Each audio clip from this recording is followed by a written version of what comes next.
एक समय की बात है। एक लड़का था, उसका नाम राहुल था, जो नगर में रहता था।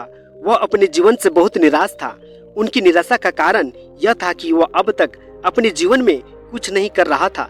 उसके माता पिता उससे ताने मारते थे कि तुम्हारे मित्र कुछ न कुछ कर रहे हैं, लेकिन तुम अभी भी घर बैठे हो।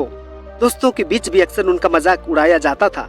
वह कहीं जाता तो लोग उससे पूछते कि तुम क्या कर रहे हो। उसे यह बताने में बहुत शर्म आ रही थी। जी हाँ मित्रों, आप लोगों को बुद्धा चैलेंजिंग यूट्यूब चैनल में दिल से स्वागत है। मित्रों, अगर कहानी वीडियो पसंद लगे तो चैनल को सब्सक्राइब कर दीजिएगा। जी हाँ मित्रों, आज का कहानी का शीर्षक है खुद पर ध्यान दो, दूसरों पर नहीं।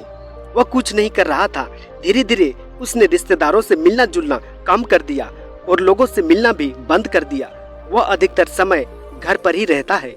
वह अकेले रोता है और भगवान को कोसता है और अपनी किस्मत को दोष देता है। अब उसे अपना जीवन बोझ लगने लगा था।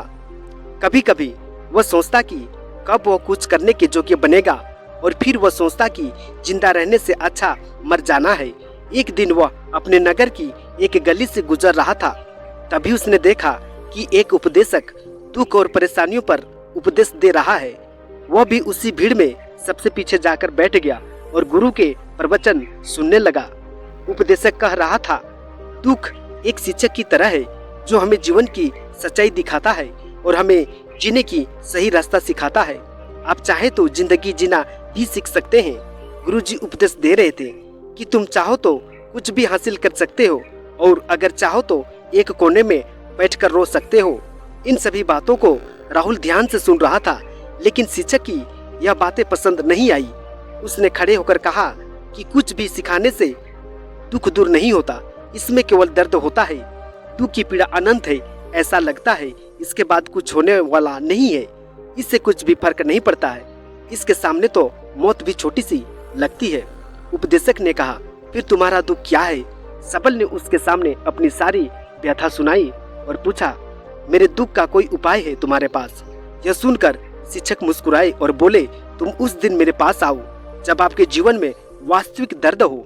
मैं आपकी समस्या का समाधान जरूर करूंगा। यह कहकर गुरु वहां से चला गया। राहुल ने सोचा, कहीं मेरा दुख नकली तो नहीं है? क्या मैं जिस दर्द से गुजर रहा हूँ वह नकली है? मेरा दुख कोई नहीं समझ सकता। जब माँ बाप नहीं समझते तो गुरु क्या समझेगा? उनके दुखों से व्यथित होकर राहुल ने एक फैसला लिया कि अब वह कुछ करेगा। राहुल ने एक छोटा सा व्यवसाय शुरू किया, पर उसे सफलता नहीं मिल रही थी। लेकिन उसके घर वाले पूछते कि क्या वह कुछ कोशिश कर रहा है। वह अपने व्यवसाय में लगा रहा और धीरे धीरे उन्हें सफलता मिलने लगी। फिर उसने गति पकड़ी और केवल 3 साल के अंदर ही वह एक बड़ा बिजनेसमैन बन गया। अब राहुल के आसपास ऐसे कई लोग थे जो उसकी परवाह करता था, जो उससे प्यार करता था। अब उनके परिवार के सदस्य भी उसकी तारीफ करते नहीं थक रहे थे। दिन ब दिन उसके मित्रों की संख्या बढ़ती जा रही थी। अब वह अपनी जिंदगी से बहुत खुश था। उनके कुछ दोस्तों ने उन्हें सलाह दी कि जब आप एक बड़ा बिजनेसमैन बनकर बहुत खुश हैं, तो सोचिए आपको कितनी खुशी होगी अगर आप इस शहर और इस राज्य के सबसे बड़े बिजनेसमैन बन जाते हैं। कितने लोग आपसे जुड़ना चाहेंगे, आपकी कितनी बड़ी ख्याति होगी, और खुद राजा भी आपसे दोस्ती करना चाहेंगे और जरूरत पड़ने पर ही आपसे पैसे उधार लेंगे। दोस्तों की यह बात राहुल के मन में घर कर गई। अब वो और पैसे कमाने की कोशिश करने लगा, लेकिन उसे यह सब बहुत ही जल्दी चाहिए था। वह समय बर्बाद नहीं करना चाहता था। उनका अधिकांश समय इन चीजों को प्राप्त करने में लगाने लगा। इसलिए वह ऐसे काम करने लगा जो सही नहीं था। उसने बड़ा उधार लेना शुरू कर दिया। उसके दोस्तों से पैसों की मात्रा और अधिक मुनाफा कमाने के लालच में वह अपने माल में मिलावट करने लगा। उसने अन्य व्यापारियों के खिलाफ भी साजिश रची और उन्हें डराया धमकाया। जैसा उसके दोस्त कहते थे वैसा ही करता था। वह इन तरीकों से ज्यादा पैसा कमा रहा था, पर अब उसके जीवन में पहले जैसा चैन नहीं था। उसके मन की शांति गायब हो चुकी थी और वो रात को सो नहीं पाता था। वह हंगामे में रहता था। वह सब कुछ पाकर भी उन्हें किसी चीज में सुख नहीं मिल रहा था। एक दिन राहुल अपनी गाड़ी में कहीं जा रहा था। तभी रास्ते में उन्हें उपदेशक का आश्रम दिखाई दिया। वह रुका और गुरु के पास जाकर बोला, संत, आपने मुझे मेरे पास आने के लिए कहा था। जब मेरे जीवन में सच्चा दुख आता है, अब मैं बहुत दुखी हूँ। कि मेरा नींद हराम हो गई है, मुझे कहीं भी शांति नहीं मिल रही है। इस तरह राहुल ने अपनी सारी समस्याएं गुरु को बता दी। गुरु ने कहा, जब तुम पहली बार मुझसे मिलने आए थे तब भी तुम किसी दुख में थे। आपने उस दर्द से क्या सीखा? राहुल ने कहा कि सिर्फ सोचने और चिंता करने से कुछ नहीं होता। आपकी दृष्टि को सच करने के लिए यह कार्रवाई करता है, और सिर्फ काम करने से कुछ नहीं होता, परिणाम भी मिलना चाहिए।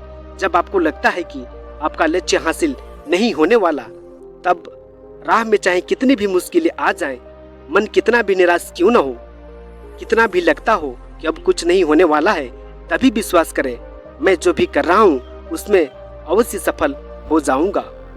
लोग केवल सफल लोगों का सम्मान करते हैं। कोई कितना भी अच्छा क्यों न हो, वह हमेशा लोगों की नजरों में बोझ बने रहते हैं। यह सब सुनकर उपदेशक मुस्कुराया और बोला, जब आपके पास तो यह वास्तविक दुख नहीं है।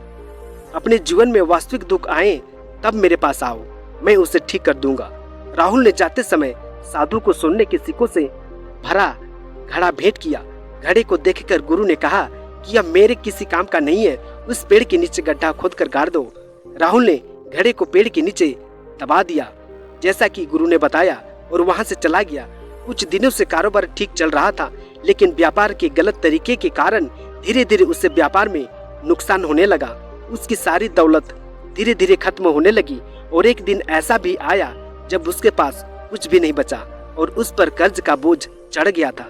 परंतु वह निश्चित था, क्योंकि उसने अपना सारा कर्ज अपने मित्रों से लिया था। उसने सोचा कि उसके दोस्त बुरे समय में उनके साथ खड़े रहेंगे, लेकिन ऐसा कुछ नहीं हुआ।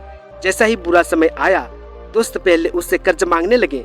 अगर उसने कर्ज नहीं लौटाया, उन्होंने उसे जान से मारने की धमकी भी दी। उनके सभी शुभचिंतक और प्रियजन उससे दूर हो गए।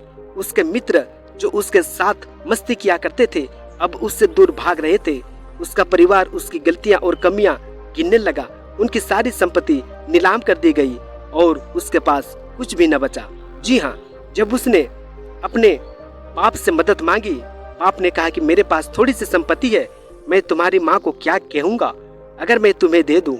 यह संपत्ति हमारी अंतिम उपाय है। राहुल के मन में गहरा दुख छा गया। उसके आसपास कोई नहीं था जो उनके दुख को समझ सके, जो उसे संभाल सके। जनता के इस विश्वासघात के कारण वह अंदर से बिल्कुल टूट चुका था। वह सोचने लगा कि अब जीने का क्या मतलब है, अब मौत ही मेरा सहारा है। वह आत्महत्या करने के लिए पहाड़ी पर जा रहा था। तब से उसे याद आया कि उस शिक्षक ने उससे कहा था, मेरे पास आओ जब तुम्हारे जीवन में वास्तविक दुख हो। राहुल गुरु के पास गया और अपनी सारी व्यथा सुनाई। आंखों में आंसू लिए उसने कहा, हे गुरुजी, मेरे दुख का निवारण कीजिए। गुरु ने कहा, जब जीवन में असली दुख होता है तब मेरे पास आ जाना, मैं इसे जरूर ठीक करूंगा। राहुल ने कहा कि ये क्या हो रहा है मेरी जिंदगी में, अभी दुख नहीं है तो फिर क्या है, आखिर असली दुख क्या है? गुरुजी ने सबसे कहा कि पहले आप मुझे बताओ, आपने अपने दुख से क्या सीखा?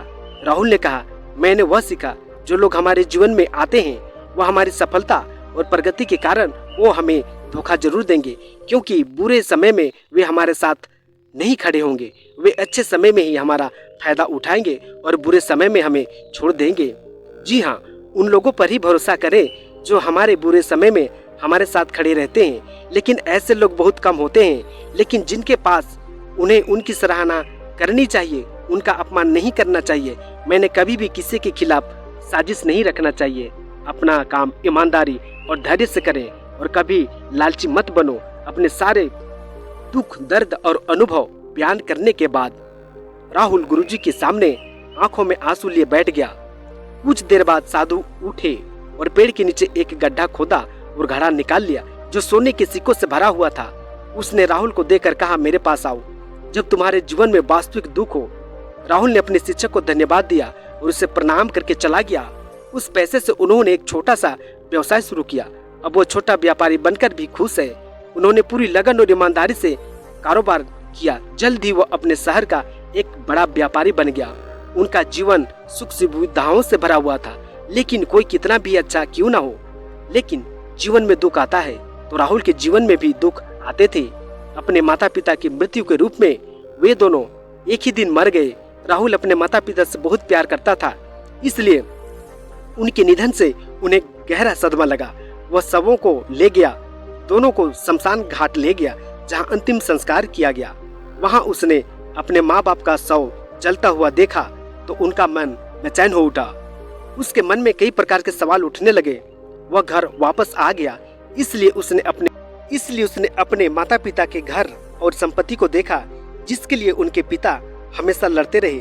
आज जो छूटा पड़ा है, जिन्होंने इसकी देखभाल की, इसके लिए लड़ने वाले इस दुनिया से चले गए। उसके पिता ने जो कुछ कमाया वह सब यहीं रह गया। एक दिन पहले तक उसके पिता मारपीट करते थे किसी के साथ उसकी संपत्ति के लिए। आज जो खुद इस दुनिया से चले गए, उसका मन ऐसे अनेक विचारों के बवंडर में था। वह अंदर से अकेला और डरा हुआ महसूस कर रहा था। वह खाली महसूस कर रहा था। उसे लगा कि कुछ है, वह समझ नहीं सका। जी हाँ, इसलिए वह गुरु के पास गया। उसे देखकर गुरुजी ने कहा, क्या जीवन में कोई दुख है? राहुल ने कहा, वैसे तो जीवन में कोई दुख नहीं है, सब कुछ ठीक चल रहा है, लेकिन आज मेरे माता पिता का देहांत हो गया है। मैं इस घटना से बेहद दुखी और परेशान हूँ। गुरुजी ने कहा, इसमें दुखी होने की क्या बात है? एक दिन सबके अपनों को मरना है। कोई नहीं कभी जिया है और न कभी रहेगा। एक दिन तुझे भी मरना है। शायद तुम कल ही मर जाओगे या आज भी मर सकते हो। राहुल ने कहा, क्या कह रहे हो गुरुजी? मैं अभी मर जाऊंगा? लेकिन मैं अभी जवान हूँ। गुरु ने कहा कि सभी जी रहे हैं इस भ्रम में कि मृत्यु केवल दूसरों को आती है, बड़ों के पास आती है, लेकिन जवान और बूढ़े मर जाते हैं, बच्चे भी मर जाते हैं। मौत से उम्र से किसी को कोई लेना देना नहीं है, यह सभी को प्रभावित करता है। मास्टर जी की ये बातें राहुल के मन में घर कर गई और वह चुपचाप चला गया। लेकिन उसका मन अभी भी बेचैन था। वह खाली महसूस कर रहा था। वह सारा दिन अपने बारे में ही सोचता रहा कि वह कौन है, वह इस दुनिया में क्यों आया है, क्या जीवन का लक्ष्य केवल चीजों को खाना और मरना है? ऐसे कई सवाल उसके दिमाग में लगातार उठ रहे थे, लेकिन उन्हें अपने किसी भी सवाल का जवाब नहीं मिल रहा था और उसका दुख दिन और दिन प्रतिदिन बढ़ता ही जा रहा था। इसलिए कुछ दिन बाद वह फिर से गुरुजी के पास पहुंचा और बोला, हे स्वामी, मैं बहुत दुखी हूँ, क्योंकि मैं यह नहीं जान पा रहा हूँ कि मैं कौन हूँ और मैं इस दुनिया में क्यों आया हूँ। यह सुनकर गुरुजी मुस्कुराए और बोले, आज आपके जीवन में पहली बार सच्चा दुख उत्पन्न हो गया है। यह वास्तव में दुख कहलाने के लायक है। हम नहीं जानते कि हम कौन हैं, हम क्यों आए हैं, क्या करें, कैसे करना है। राहुल ने अपने गुरु से कहा कि उसकी दुर्दशा दूर करो। गुरु ने कहा कि हम सभी इंसान हैं, जीवन भर संग्रह करते रहते हैं। राहुल ने कहा कि सभी इंसान जीवन भर धन, सम्मान, परिवार, प्रतिष्ठा, मित्र, शत्रु आदि जमा करता है। गुरु ने पूछा, क्या हम एकत्रित की गई चीजों में से कुछ भी अपने साथ ले जा सकते हैं? राहुल ने कहा, कोई भी इंसान अपने साथ कुछ भी नहीं ले जा सकता है, वह सिर्फ अकेला ही जाता है। मेरे माता पिता भी अपने साथ कुछ भी नहीं लेकर गए, सब कुछ धन संपत्ति वैभव सब कुछ यहाँ पर छोड़कर गए।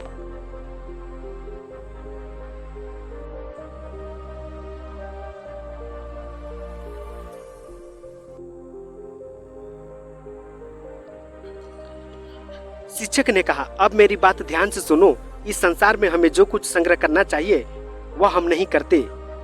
चीजें हमारे सामने होती हैं, लेकिन हम उन्हें देखने की कोशिश नहीं करते। हमें इस दुनिया में जो कुछ भी इकट्ठा करना है वह हम खुद हैं। हमें खुद को जुटाना होगा ताकि जब हम मरे तो हम एकजुट हो सके और खुद को पहचानने में सक्षम होने के लिए हम अंदर बटे हुए हैं। हम प्यार, नफरत, गुस्सा, ईर्ष्या में बट गए हैं। क्रूरता, धन, स्थिति, प्रतिष्ठा, सम्मान, पहचान, धर्म, जाति, सैकड़ों हजारों ऐसी चीजें और इच्छाओं में हम विभक्त हो चुके हैं और टुकड़ों में जीवन जी रहे हैं। इस विभाजन के कारण हमारी चेतना कभी एक नहीं हो सकती। हमारी चेतना शक्ति बिखरी हुई है, इसलिए हमारे पास इतना समय नहीं है, इतनी ऊर्जा नहीं है कि हम मुड़ सकते हैं और अपने भीतर देख सकते हैं। वास्तव में धन, सम्मान और सुविधाओं का अभाव, लोग इसे दुख समझते हैं और जीवन भर के लिए जो दुख कर रहते हैं और समाधान खोजने का प्रयास करते रहते हैं, उन्हें अपना समाधान कभी नहीं मिलेगा, क्योंकि जिसे लोग दुख कहते हैं वो वास्तविक दुख नहीं है। यह सिर्फ एक आदमी की इच्छा है, उसकी इच्छा कभी पूरी नहीं होती, इसलिए व्यक्ति को कभी उनके प्रश्नों का समाधान नहीं मिलता। इसलिए इन सब से परे, यदि आप अपने दुखों का अंतिम समाधान चाहते हैं तो सबसे पहले खुद को समेटो। इस दुनिया से अपनी ऊर्जा वापस ले लो और इकट्ठा करो। अपने आप पर ध्यान केंद्रित करो, खुद पर ध्यान दो। अपने मृत्यु से पहले अपने आप को जानने की कोशिश करो, बिखरो मत। राहुल ने कहा, तो गुरुजी, क्या हम इस संसार को छोड़ दें? हमारी सभी इच्छाओं को मार देना चाहिए। किसी से प्रेम नहीं करना चाहिए, धन संग्रह नहीं करना चाहिए, सामान की आशा छोड़ देनी चाहिए। तब शिक्षक ने कहा, भावनाओं और इच्छाओं ऐसे बिखरे हुए मनुष्य में से निकल आओ जैसे कोई पत्थर पहाड़ से गिरे जिस पर पर्वत का कोई वश नहीं है सिवाय देखने के। परेशान होना और कुछ खोना वैसे ही बिखरे हुए मनुष्य की इच्छाएं बेकाबू और दर्दनाक हैं। उसका अनियंत्रित मन इच्छा करता रहता है और कल्पना करता रहता है और यह दुख देता है। लेकिन जब एक व्यक्ति अपने मन को एकत्र करता है तो वह जो कुछ भी करता है वह उसके नियंत्रण में होता है। फिर उसकी इच्छा से इच्छाएं भी उत्पन्न होती हैं। तब राहुल ने कहा कि आपने मेरी असली दुख का समाधान कर दिया। आपको बहुत बहुत शुक्रिया, धन्यवाद। अब से मैं खुद को समटने, खुद को तराशने की कोशिश करूंगा। गुरुजी ने कहा कि मानव शरीर में बहुत ऊर्जा और शक्ति है, लेकिन यह फालतू के कामों में बटा हुआ है, बेकार की बातों में लगा हुआ है।